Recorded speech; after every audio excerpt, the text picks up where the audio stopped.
as title said, we are going to talk about pruning and our recovery strategy. And I'm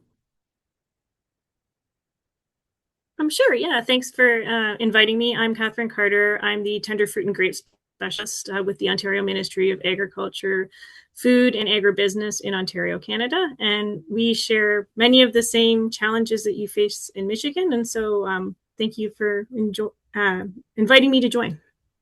okay, thank you for joining.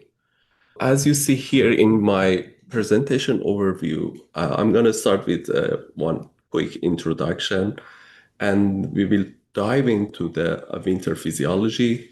Not too much data to show, just I want to see what's going on in winter time and how our wine they are coping with cold damage. I mean cold season, how they can prepare themselves for winter, and what factor that influence in those preparation and level of hardiness.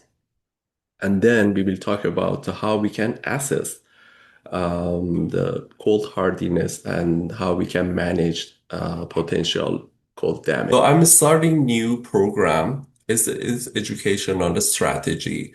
We know you are very busy and you're out in the field and you're doing some vineyard job.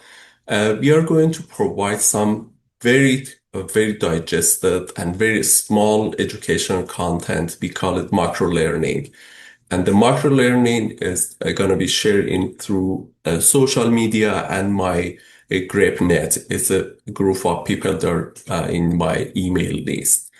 And but we will send based on the growing season. So you will get some relevant information and relevant content based on the growing season.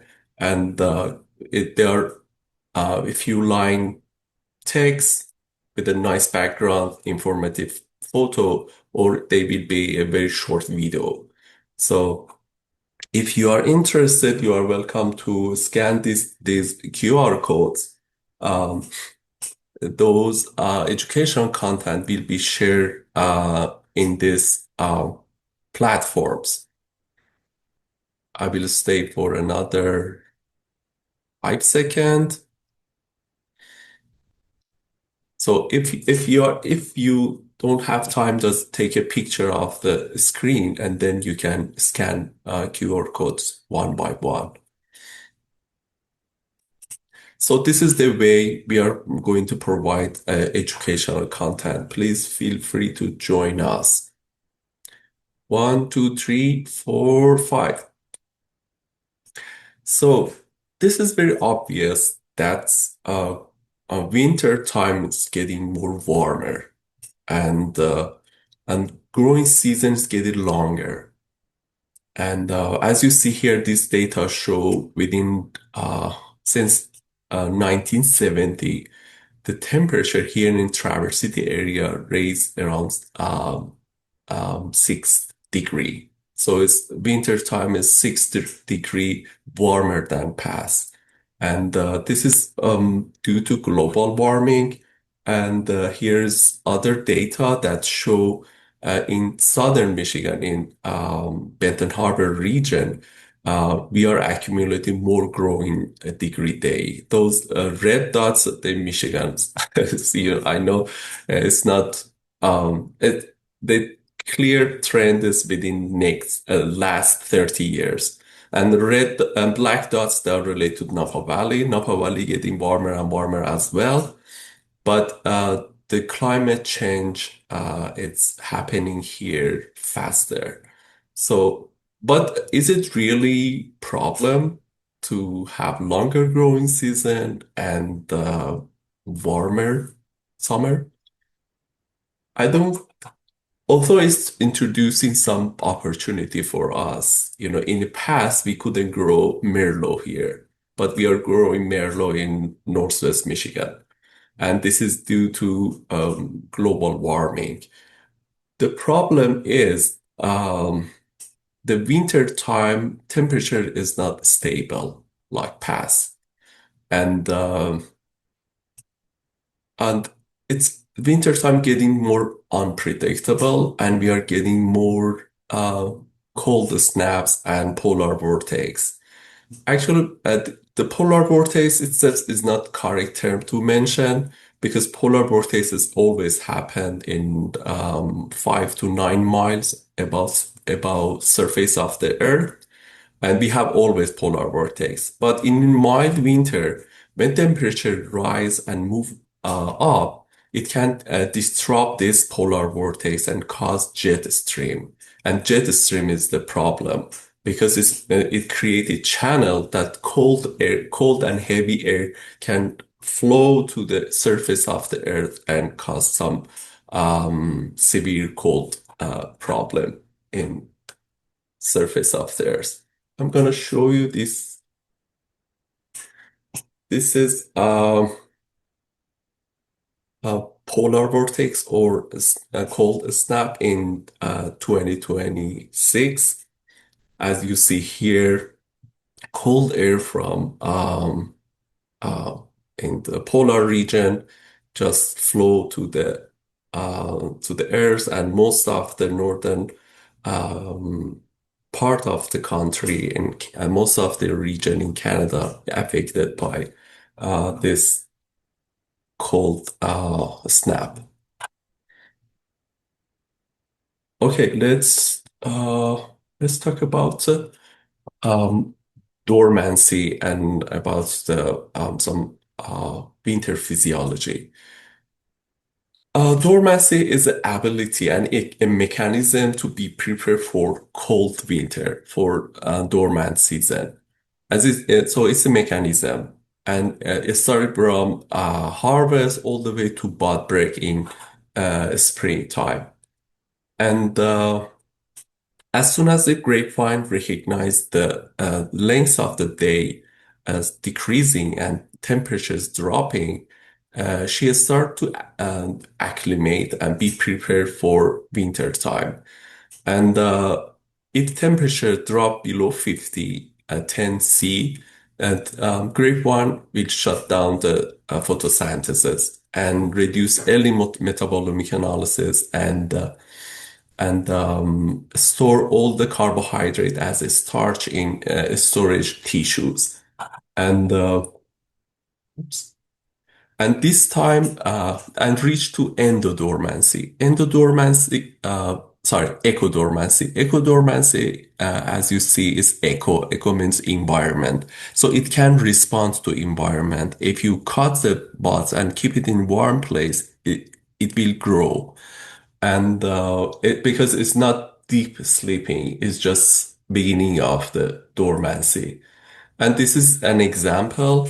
Sorry, I prepared a slide so it's supposed to move, but it's not moving here because it's PDF. I had a technical issue. In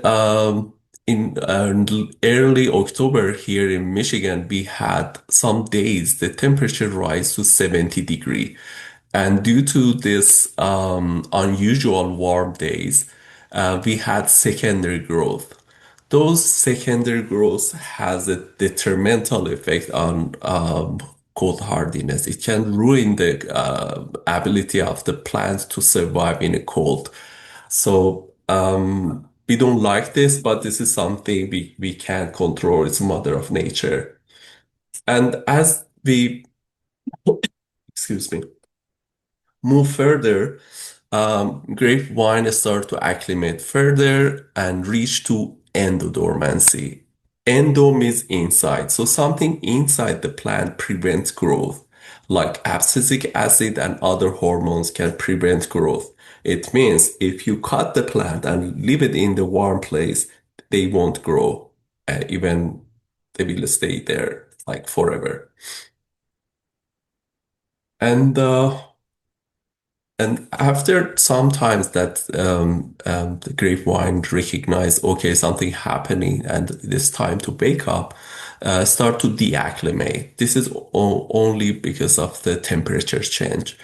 And it start to deacclimate and reach to ecodormancy again. So eco means environment. So it can respond to any temperature change and start to grow. So we call this chilling hours fulfillment. This is the time, it's approximate 800 hours be, below 7.2 C or 40, I believe, Fahrenheit.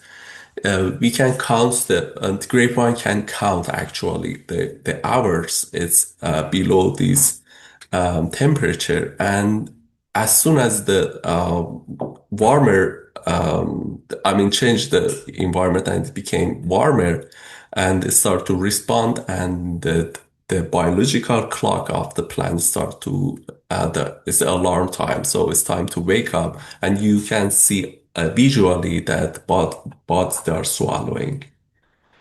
And this is the time after that we reach to bud break and you will see some green tissue. And this is the critical time because any temperature below freezing can cause severe damage to a grapevine. I'm not going to talk about frost. It's another webinar, probably in springtime, but frost always has some overlap with cold hardiness and cold damage. So in a typical year, we have a nice and fall and temperature gradually drop. So grapevine, they have time to acclimate and reach to maximum cold hardiness and deacclimate. So everything is on time and wake up on time. In typical year, we always have a small room for frost damage.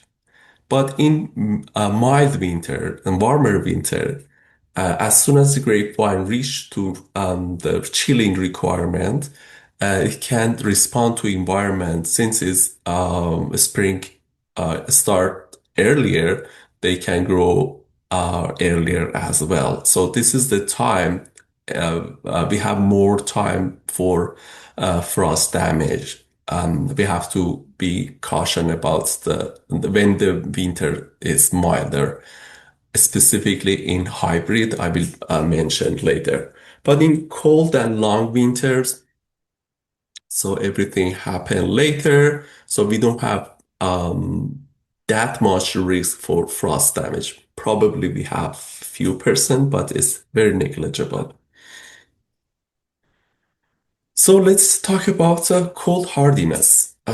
So cold hardiness is the ability of grapevine to survive in when it's exposing to extreme cold.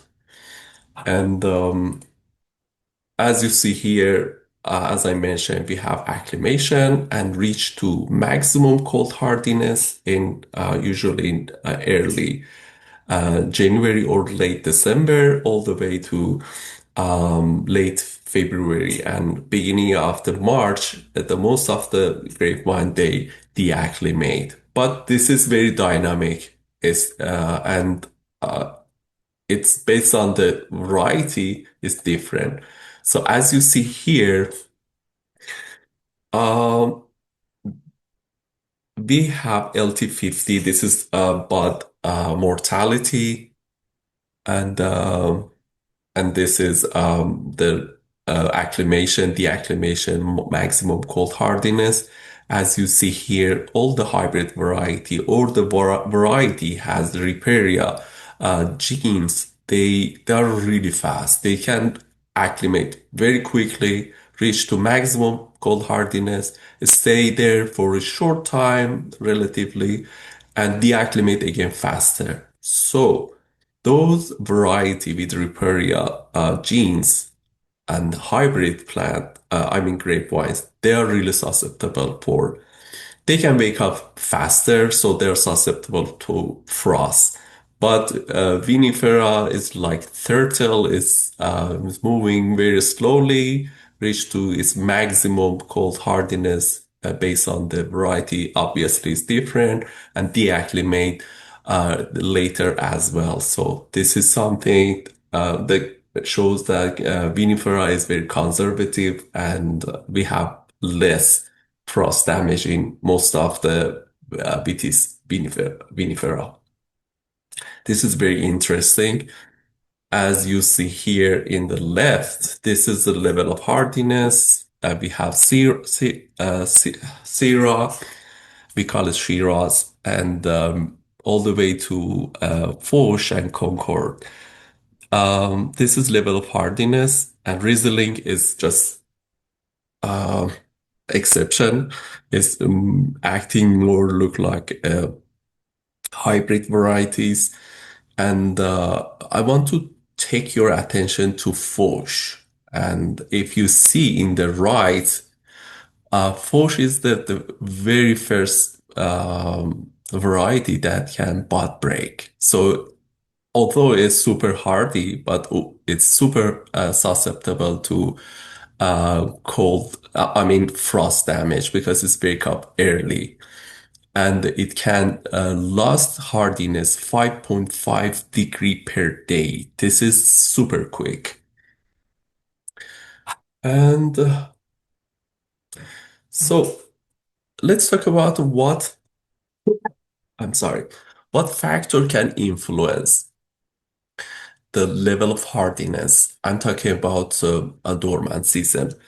So any fluctuation of the temperature can directly influence the level of hardiness. Most of the people think I mean, a dormant season, all the vines are sleeping and nothing happening in the vineyard. This is not accurate. Although their metabolomic activity is very slowly, but they are alive and they are responding to environment, even they are in endodormancy. And they can gain or lose hardiness. But we have a very rapid change, or for example, the temperature, let's imagine, drop 30 degree, reach to negative 20 Fahrenheit, but only for 30 seconds or 1 minute. It's very low temperature, but most likely we won't see any damage because it was too quick. We need to duration. If the cold temperature remain in the vineyard for longer time, so we will see more cold damage if it's remained longer. Obviously, other factors is genetic, vinifera versus hybrid. This is something everybody know. So, the other thing that influence the level of hardiness is previous growing season. This is probably new for some of you because growing degree day means the how much heat we accumulate during growing season is a very important factor. Or light intensity, how much you can open up your canopy and expose your wood to be matured. So wood maturity is another important factor, and I can give you an example. Oh, I forgot to use this. Beautiful. Okay. I took this photo in 2020. It's a Pinot Noir. Bud break time was May 15, 2020, and sampling date was August 19. So it's end of variation. As you see here in tip of this shoot, those woods is under 30 days old, and they accumulate 599 approximately growing degree day.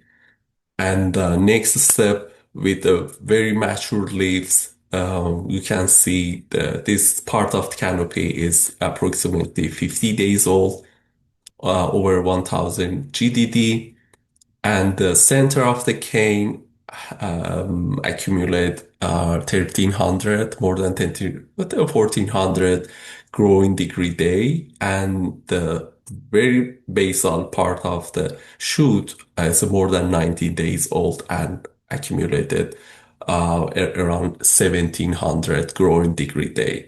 As you see, you can see the color of the cane is the different.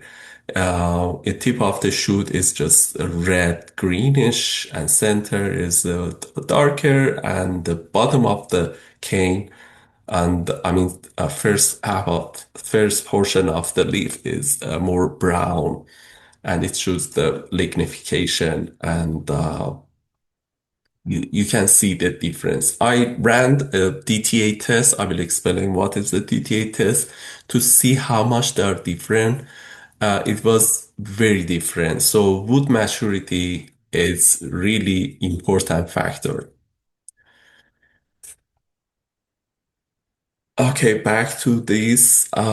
So any sort of stress during growing season is extremely important, like diseases. As you see here, this is vineyard with powdery mildew. By the way, this is my vineyard, my experimental vineyard. We were studying powder media, so it was sad, but we were happy because we saw a lot of powder media and a poor canopy management. As I mentioned, this is some sort of stress, and it's inducing some sort of stress to plants and prevent wood maturity. And overcropping, overcropping in some area is very common. People, they're happy, they have tons of grapes, but those grapes never reach to optimum quality.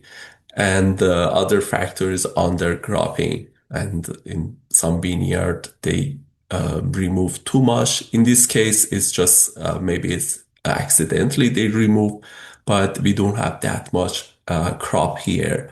So if you don't have any sink to just reserve the photosynthesis material, the grapevine will push and will grow lots of vegetative growth, and due to that, you will get a lot of ball cane. Ball cane, they're not hardy enough.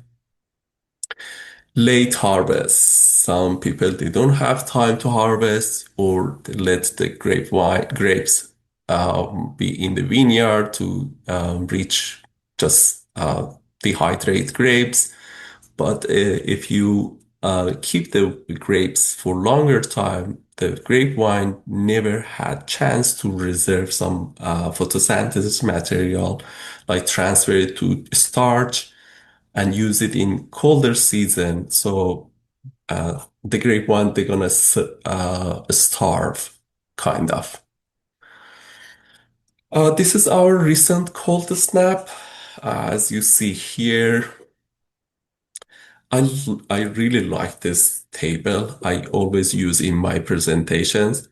In a very short overview, you can see which variety they are at risk here. In some region, temperature dropped to -15. We don't know how much they will have cold damage, but we will have some level of cold damage in those varieties. And we have to consider to evaluate the bud mortality before start pruning in those regions specifically. And excuse me, this is the soil temperature. The blue line is freezing uh, point. As you see here, in some region, um, the soil temperature within 2 inches dropped to negative C, not negative F temperature.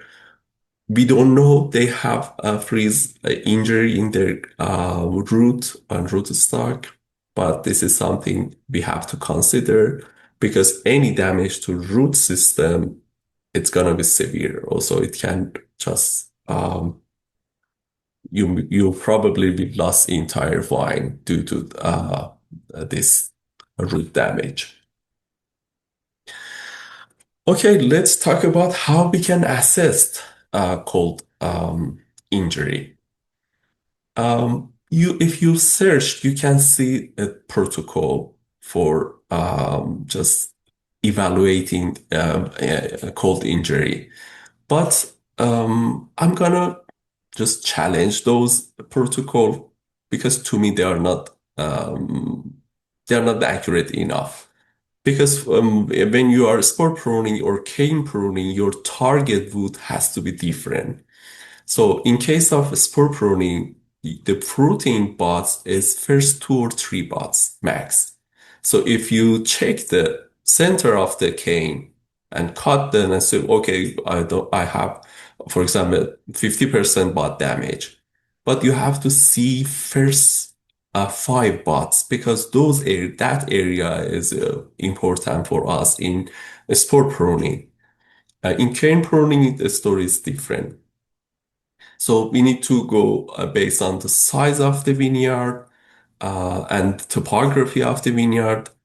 We have to measure, I mean, go through the vineyard, 5, 6 area. We can collect wood and just cut the buds and see the buds if they're visually, you can see if they're alive or not.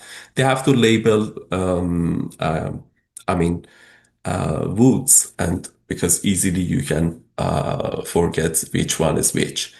And you need to keep it in warmer room temperature for 20 or 48 hours max. And then you can just desiccate and cut the buds and see how much you have bud mortality. I know it's not easy, but this is important because pruning is the most important canopy management and yield management, and just it's very important. So it's worth to spend some times in vineyard. If you want to, as I mentioned, if you are going to, if you have spore pruning, you need this portion of the cane, not the rest of the cane. So just check the first 5 buds. In cane pruning, story is different because target wood is different. You have a longer cane, so you have to see based on the size of the cane you are going to lay down. You have to analyze the number of the buds you lost and the rate of the bud mortality. And since the tip of the shoots, most of them, they are not lignified enough and they are not mature enough. Most likely you will see lots of bud damage in second half of the cane. So you need to consider this. I have a very unusual suggestion. If you have severe damage, everybody say a leg longer cane. But I would say uh, change your pruning style to spore pruning, at least for 1 year. If you have too much damage, do not prune in cane pruning. Change it to spur pruning instead. Only for 1 year. If you like it, you can keep going. But if not, at least you will see a more uniform canopy and you will get some fruit. If you use the cane with the bud more, I mean 50, 30%, whatever, cold damage, you will most likely get some secondary problem like crown gall, or the canopy will be uneven. So tip of the shoot will be the shoot probably you will grow something, but mostly vegetative because you lost primary part and the secondary part in most of the vinifera grape. They are not fruitful. So you will get lots of wood to I mean, to prune next year. And this is the target wood for cane pruning. So let's have a quick look to the bud. I'm gonna show you an interesting video for you. This is a macro CT. It's a CT scan, but in level of I mean, bud. As you see here, we have 3 buds: primary, secondary, tertiary buds. And if you can see even like tiny clusters here. Those are cluster, and those are actually very condensed, very small shoots with tiny cluster. If you cut it and see it under microscope, you will see what I'm talking about. And this is very interesting. My colleague uh, made this video. Back to our discussion. Mhm. I'm sorry. So as I mentioned, you need to keep the woods after sampling in warm place. I would suggest you to keep it inside the water because we don't need dehydrate. We don't want to dehydrate those woods. This is not the way we are cutting, but if you cut in like vertically, you will see this picture and you can compare and you will see it's brown or green. I'm gonna show you here. I connected my things to a microscope. We will cut together and see what's going on. Let me switch to that. I need another 2, 3 seconds to set it up. And usually we ask people to cut that horizontally, like this. And you need a sharp blade. Don't cut your finger. This is my microscope, and this is I'm going to cut here. So I have a bud here. So I cut this morning to make sure we have some sort of bud damage. I'm gonna cut this. I usually use this blade, and but it's not the best one.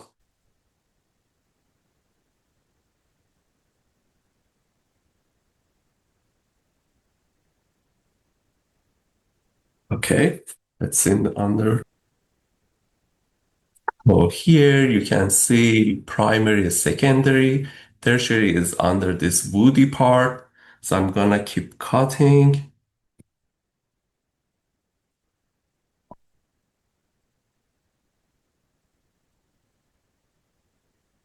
I need to go deeper. Yeah, here we can see something. Usually tertiary pot is, I don't know this variety, I'll just pick randomly. Okay, so I have Rufusco and Trolligo. They are vinifera, they are new for us. We are working on its cold hardiness to see how they are hardy, and we include it to our cold cold hardiness model, which will be available soon. So here I'm cutting this part.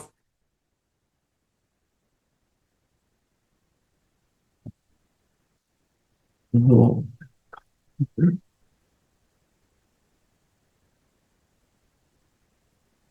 Yeah, I harvest these shoots in the area that I was expecting cold damage. This is a dead bot. Hopefully I can turn on the live bot or we have less severe cold damage. Okay. So in this case, primary bot is in a good shape on and secondary is not alive or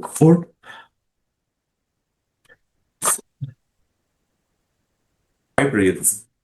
Um, Secondary bud is fruitful, but most of the vinifera grape secondary bud is not fruitful. They find an easy bud. Yep. Look at here. Yeah, all the buds. We lost all the buds here. No alive buds. I harvest them in a region from the region that I was expecting some sort of damage. We have a green tissue here, but it's not bought, it's just green tissue. And if you cut the wood, you see the wood is frozen as well. So both xylem and phloem is frozen. So this is completely dead wood and they never grow. As you see here, wood, then you see the just uh, nothing visually you can see. It's just normal wood, but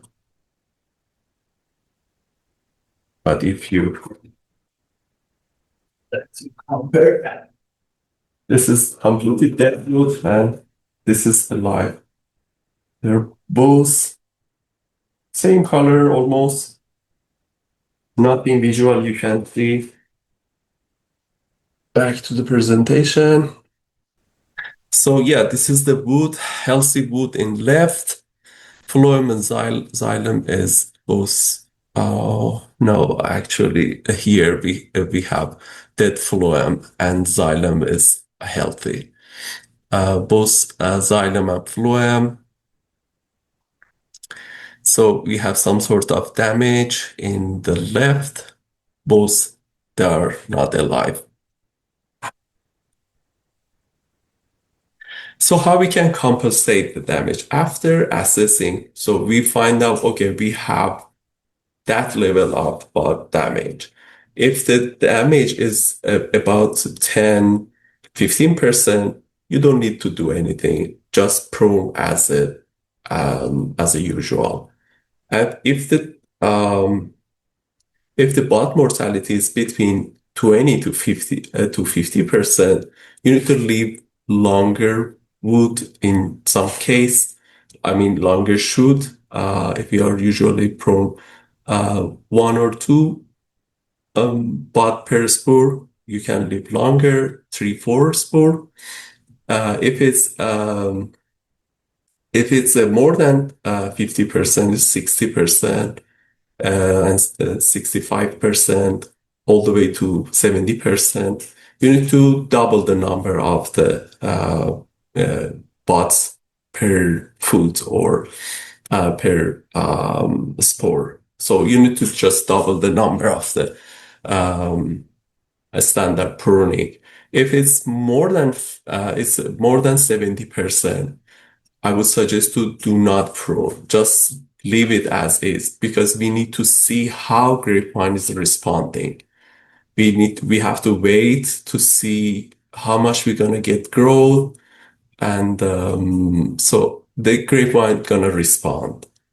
Especially if you didn't have enough snow coverage or your soil was very dry and so you will most likely have some damage in root system too. So don't do anything.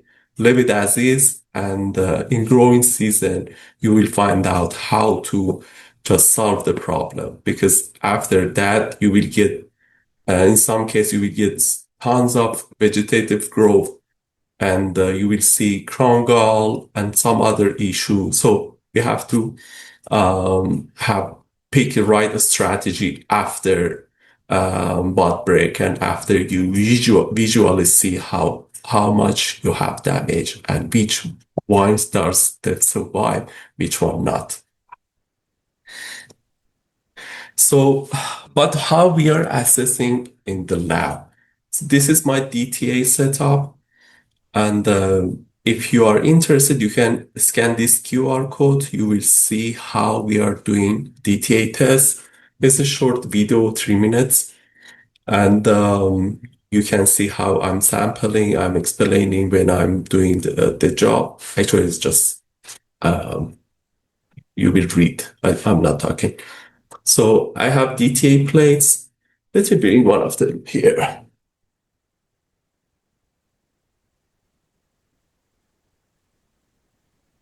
Okay.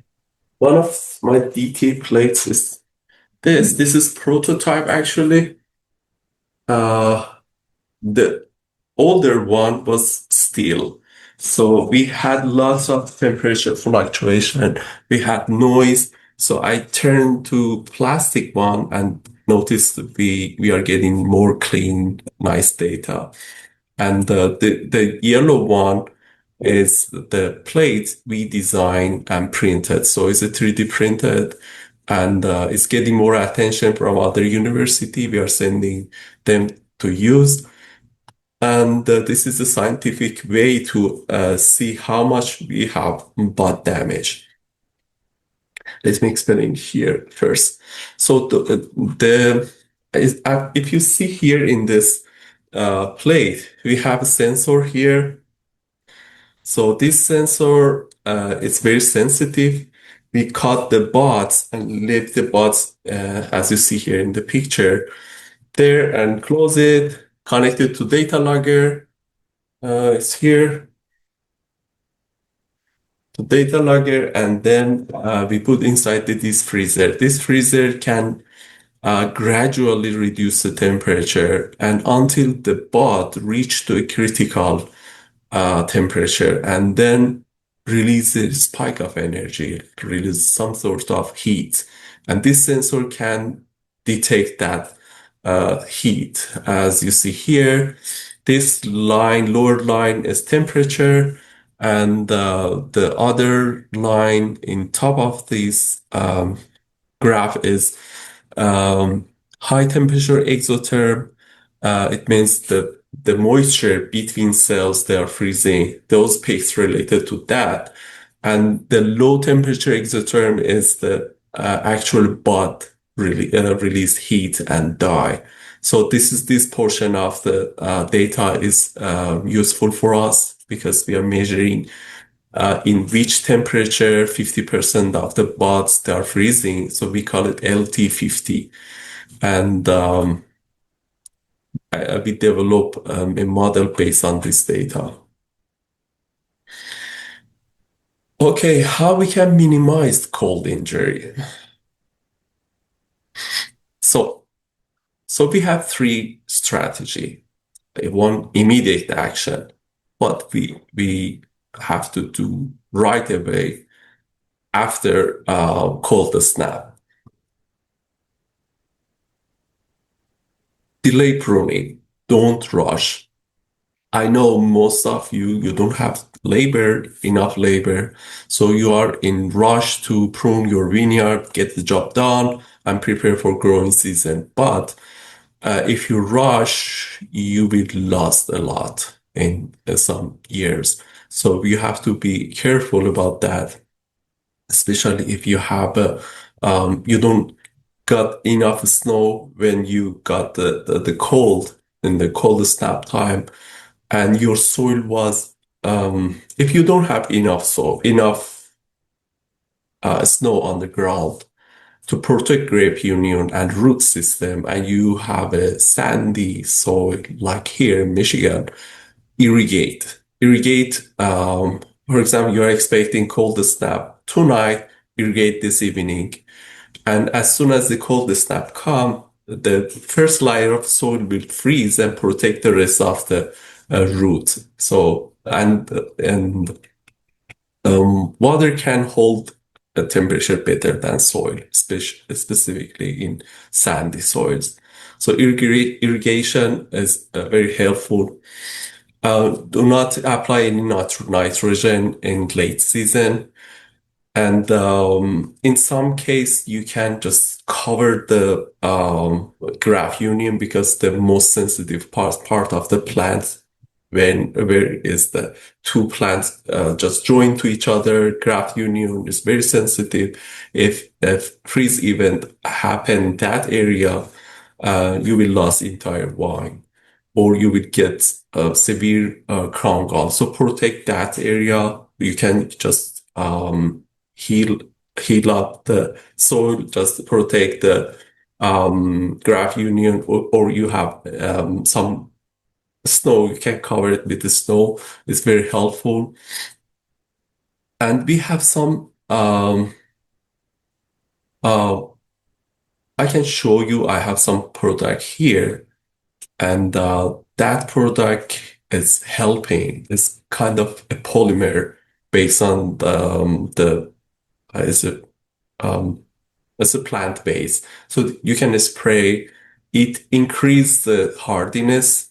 We don't know how much. This is the project I'm going to do, but the company there said is helpful. We don't know. We are not advertising, but it's we have to do test.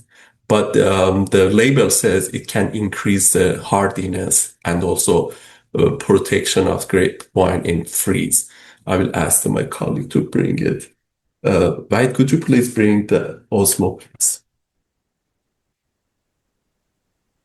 Okay. But let's talk about seasonal strategy. As I mentioned, crop load management is significantly important. And because grape, they are a huge sink, they're taking all the carbohydrates coming from leaves.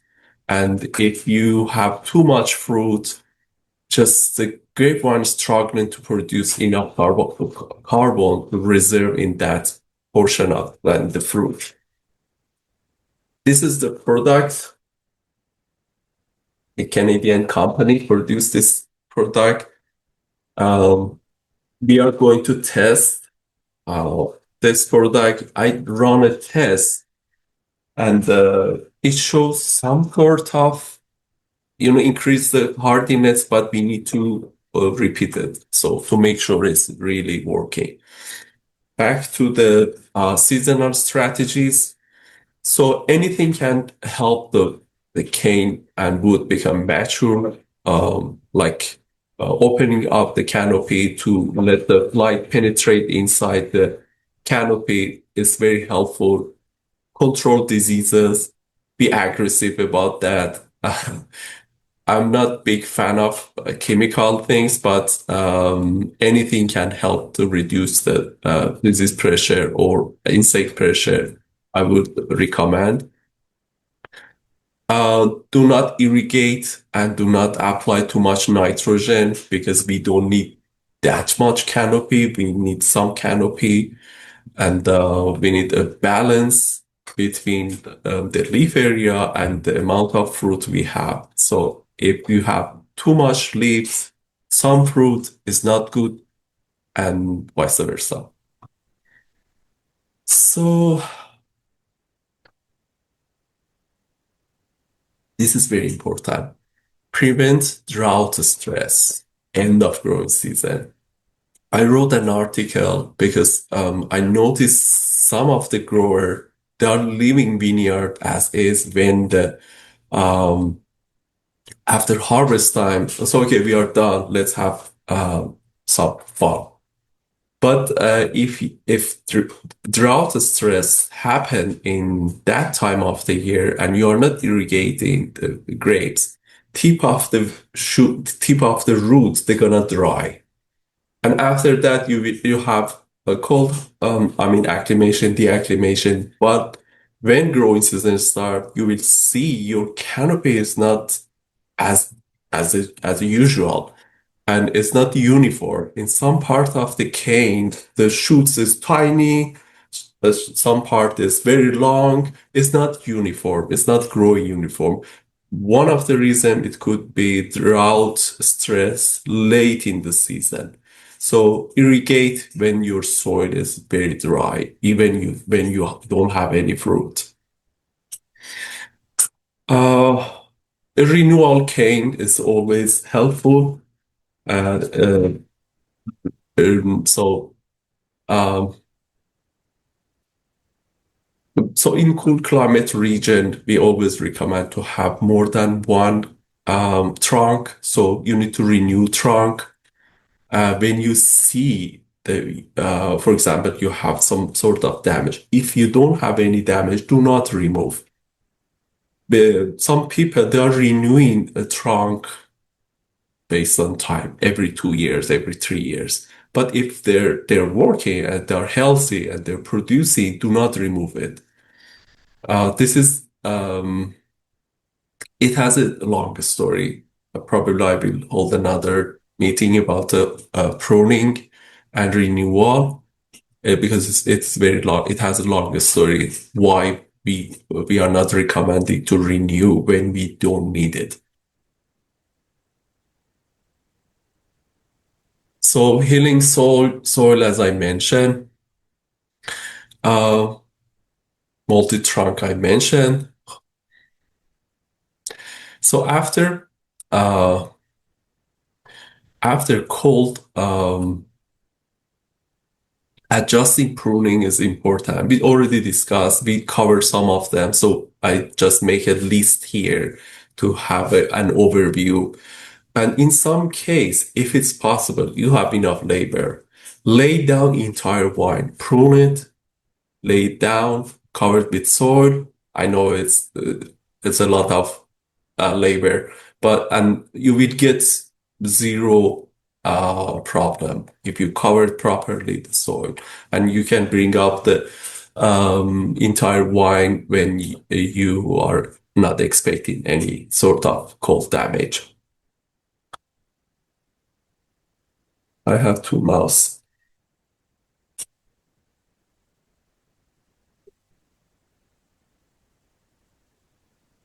So some strategy we have to adopt and earlier. For example, site selection. I can't emphasize how important is a site selection because of the variety of reason. So when you are buying property, be very wise. I last year someone called me and say, "Hey, I have this problem," and I just talked with him. I said, "Who said this land? Did you have any people helping you to do site selection?" And he said, "Yes, the realtor mentioned here is a great site for grape." I said, "Okay." Maybe he's not the expert one to just say you have this problem here. And when you're selecting the wrong site, this is something you can solve it, or it's very pricey to solve the problem. If you have some, I saw a vineyard and it was nice and flat, but in a portion of the vineyard, wine was 5 years old and it was this size, like half a meter.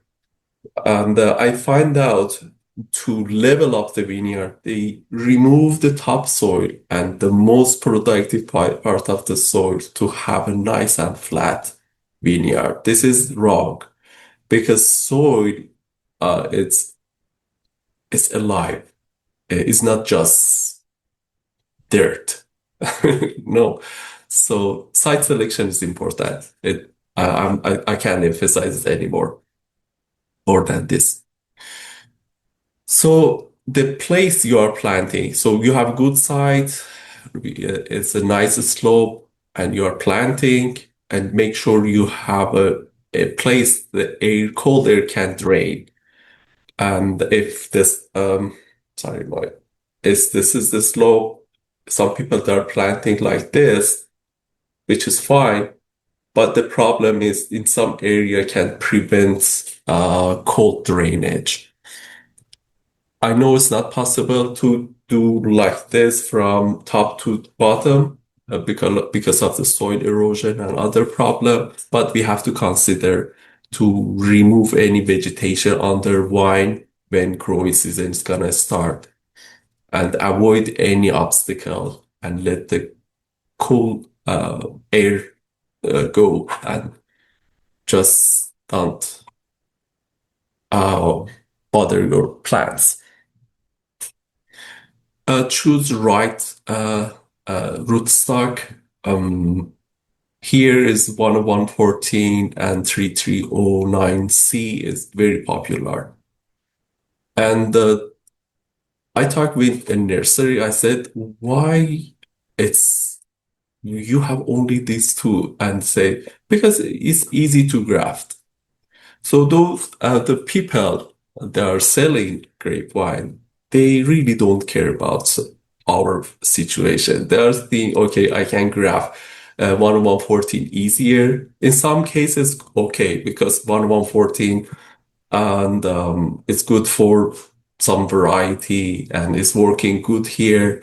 But since it's very shallow and it's not penetrating too much in soil, we have to watch irrigation. And 309C is good because it can penetrate more. So they have some positive things, but you have to let them know what is your need and find the right rootstock.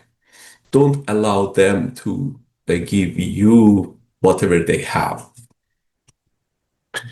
So cultivar selection obviously is important, and a cold hardy varieties for the places that has longer winter, colder winter, and training system, the training system that allow you to renew trunk and multi-trunk, obviously. Row orientation, I mentioned about that.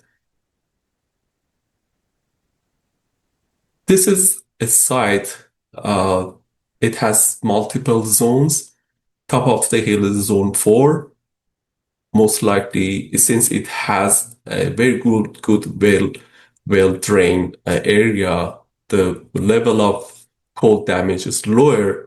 But in some extreme situation that you have extreme cold, extreme wind with a very cold temperature, you may see different level of bud mortality here in top of the hill. Perfect places zone 3 and 2. Zone 1 is kind of risky.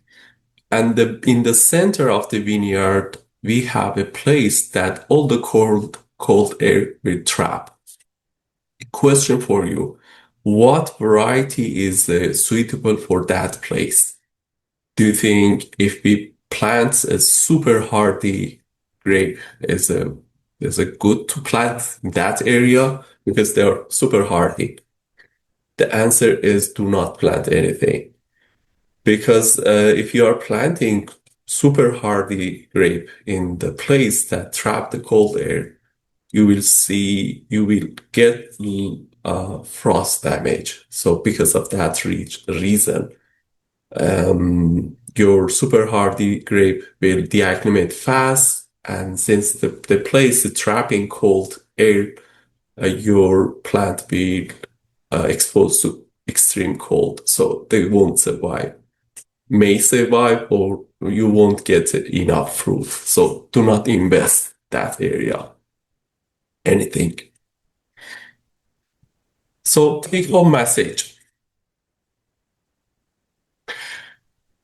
Do not prune without assessing bud mortality. This is very important. So adjust your pruning based on the level of bud mortality. If you have 20, 30%, you have to take an nice appropriate strategy. And you need to protect your wine, prepare it for winter time. For example, manage your vineyard properly, avoid any stress, undercropping, overcropping, and diseases. So expose your wood to nice sun to let the wood mature properly. And thank you very much. I don't know, so my slide is not. Here's my contact info. I'm open to question now.